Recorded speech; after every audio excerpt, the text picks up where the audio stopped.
Natao ang atong Ginoong Jesucristo, wala sa hotel, wala sa mga nindot nga mga lawak or mga kwarto. Natao ang atong Ginoong Jesucristo dito sa sibsibanan or pasungan sa mga hayop. Usa kini ka lugar nga diin didto ipaadtong mga hayop og pakanon. Unya ang una nakakita niya, ang unang iyang gipakitaan din siya mipadayag dito sa mga magbalantay sa karnero. Sa may mensahe niining maong pagpakatao sa atong Ginoong Jesucristo ning lugar og sa una niyang mga gipakitaan. Ang mensahe niini mga higala og magigsuon kini usa ka pagpadayag nga atong Ginoong Jesucristo siya ang Ginoo alang sa tanan, madato man o mapobre. Ngano man tungod kung dito siya matao sa hotel or sa mga nindot nga mga lawak o mga kwarto, ang mga pobre dili makaabot o dili makakabot didto niya, di makaadto.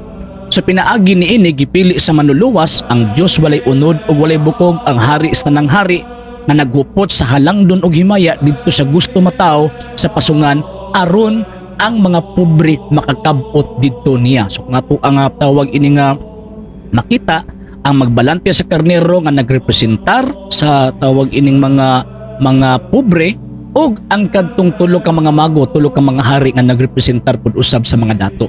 So nag-abot sila sa usa ka lugar nganuman kay ang maong lugar usa kini ka abutanan or usa kini ka butang nga diin mag-abot ang duha ka matang sa kinabuhi, ang dato ug ang pobre.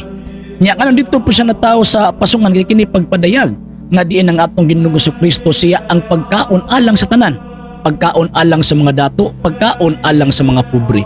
Nganuman kay siya man ang kordero, ang karnero sa Dios nga nagawagtang sa mga sala sa kalibutan.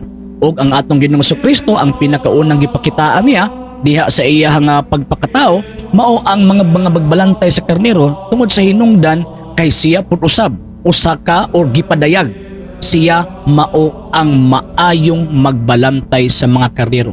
Dili literal nga karnero nga atong makita nga magsibsib didto sa tawag ining mga kasagbutan, kundi usa kini ka karnero nga nagrepresentar og mga tao nga diin alang sa umaabot iyang luwason pinaagi sa iyang kamatayon og pagpadayag agi sa iyahang pagkabanhap.